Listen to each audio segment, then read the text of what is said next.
Howdy, y'all. Welcome back to another episode of ATP, Ask the Pastor. Pastor Joshua Sullivan here at Holy Cross Lutheran Church in Kerrville, Texas. Today's question, dear Pastor: what are the pros and cons of all the hymnals currently and formerly in use in the LCMS? I'm specifically referring to the Evangelical Lutheran Hymn-Book, the Lutheran Hymnal, Lutheran Worship, and the Lutheran Service Book. Which does your parish use and why? I own all these hymnals and see some differences between them all. So hymnals are like a snapshot taken of a church body at the time when they're published. You can tell a lot about how a church body sees itself based on the kind of hymnal that it produces. Now, that being said, all of the hymnals that you mention have good points, and they're all serviceable for the Lutheran parish. That being said, each of them has their weaknesses as well.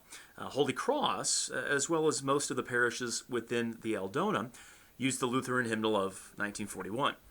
However, though, I'm familiar with Lutheran Worship. I grew up with that in my childhood, and then Lutheran Service Book came out during my time in seminary, and so I'm quite familiar with that as well.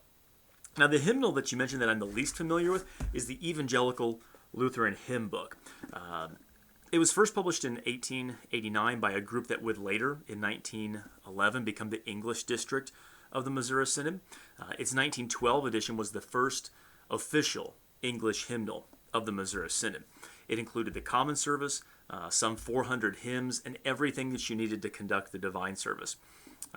One liturgical item I really like about this is that the common service contains the exhortation to Holy Communion before the Lord's Supper. The Lutheran Hymnal of 1941 removed it and put it in the order of the confessional service.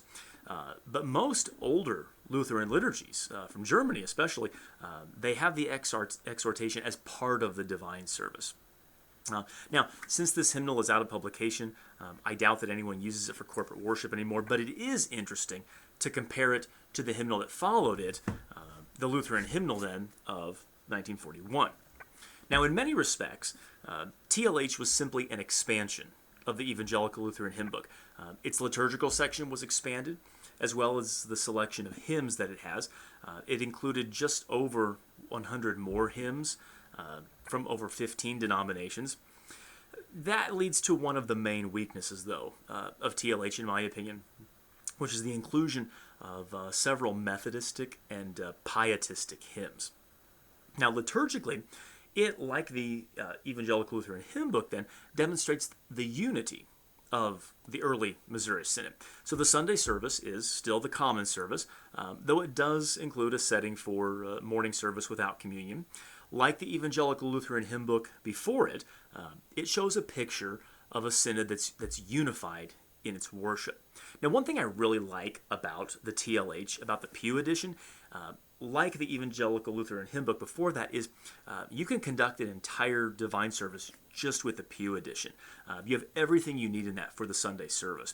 It has all the liturgical parts necessary for it, and that makes it very helpful for home devotions and for personal use as well. Now, the next one you mentioned was Lutheran Worship, published in 1982. Lutheran Worship, LW, was a revision of the Pan-Lutheran Lutheran Book of Worship, or as we call it, the Lutheran Book of Weirdness. LBW, the Green Hymnal, was a joint effort by several Lutheran church bodies in the 1970s. And as it approached publication, the Missouri Synod just couldn't sign off on the LBW. LBW had a lot of theological problems with it. The baptismal rite omitted any reference to the doctrine of original sin. It employed universalistic language in its rite for the burial of the dead. Eucharistic prayers to the Holy Spirit took the emphasis off of Christ's words of institution as affecting the sacramental presence. It included the optional phrase of he descended to the dead in the Apostles' Creed, and it also included sectarian theologians among its commemorations, such as George Fox, the founder of the Quakers, and Albert Schweitzer, author of The Quest for the Historical Jesus.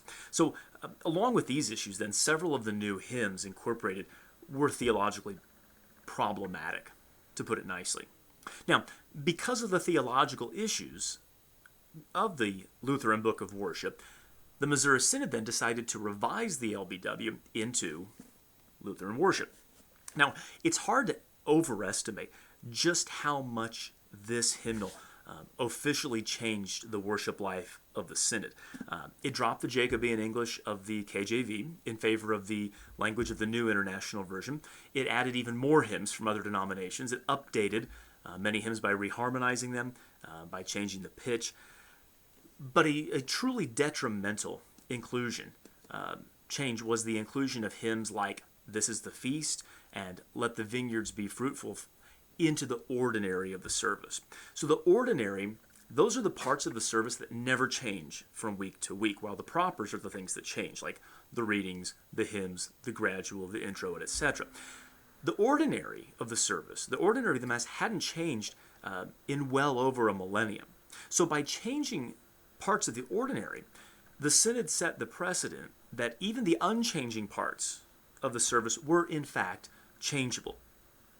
And the substitution, too, wasn't an improvement theologically, because those songs, are ambiguous and vague. Compare the words of This is the Feast to the words of the Gloria in Excelsis, the historic ordinary. The Gloria, used for centuries, clearly teaches the gospel, whereas This is the Feast doesn't. And to add insult to injury, frankly, the tunes are folksy. Lutheran Worship also then followed Rome and the Episcopal Church in its revisions of the church year. It adopted the 3-year lectionary. It dropped the 3 pre-Lenten Sundays, Septuagesima, Sexagesima, and Quinquagesima, in favor of a longer Epiphany season. Passion Sunday, the 5th Sunday in Lent, was merged with Palm Sunday, and the last Sunday of the church year was redubbed as the Sunday of the Fulfillment, or Christ the King Sunday. The Sundays in Trinity were reordered to be Sundays after Pentecost, which is actually the more ancient of the ways of ordering them, since Trinity wasn't officially observed until 1334 A.D. The introduction of the 3-year lectionary, it was designed to increase the laity's biblical literacy, but decades now later we see that the opposite has happened in most cases. Another con to the LW is that it provided for a watering down of the office of the ministry. The rubrics allowed for shared worship leadership with the laity. This was due to the fact that a mutated version of Luther's priesthood of all believers was running rampant through the Missouri Synod in the 1970s. So overall, while Lutheran worship has its strengths, my personal opinion is that it's inferior to previous hymnals. But like we said, it's still serviceable for a Lutheran parish. I think as long as you use the common service that's in there and stay away from some of the folksy changes to the ordinary. Now, the Lutheran Service Book, then, was published in 2006 while I was still in seminary. LSB has been described, or could be described, I should say, as kind of a greatest hits of the past and today hymnal. It's a combination of the Lutheran hymnal and Lutheran worship, plus some modern hymnody, including a few contemporary worship songs, which are, trite and fluffy. My biggest complaint with the hymns of the LSB is the altering of previous translations. And the first time I noticed this was singing Paul Gerhardt's Now Rest Beneath Night's Shadow. It has 6 stanzas in TLH, but only 5 in LSB. Now, the Evangelical Lutheran Hymn-Book had all 9 original verses to it. And what we see is the TLH had whittled those 9 down to 6, and then LSB further whittled it down to 5, and made verse 3 unrecognizable if you had known the hymn previously. So that's a reflection of the church's preference for singing shorter hymns, which is sad because it cuts the church off from so much of the treasury of Lutheran hymnody that's been in use for centuries. Another con of the LSB is that it contains 5 settings for the divine service. The common service, 2 settings from Lutheran Worship and Luther's German Mass, and a new setting 4, which just seems like a watered-down, like a weaker version of the common service. Luther's German Mass, setting 5, uses canticles instead of various parts of the ordinary, which, while beautiful, are extremely difficult for parishes to sing that have limited musical range. The key is it's a lot of variety for one hymnal. But here's where it's a snapshot of the times. It seems that the goal of the Lutheran Service Book was to conciliate a bunch of factions within the Missouri Synod, which is why it includes 5 settings of the divine service, all of which are very malleable according to the rubrics. Frankly, it's probably the best hymnal that the Missouri Synod could have published right now, considering just how fractured the Missouri Synod is in its doctrine and in its practice. One thing I do appreciate about LSB, though, is it does contain the baptismal rite and the right for private confession and absolution in the Pew edition. The important thing to remember about hymnals is that each one has its strengths and its weaknesses. Some just have more weaknesses than others.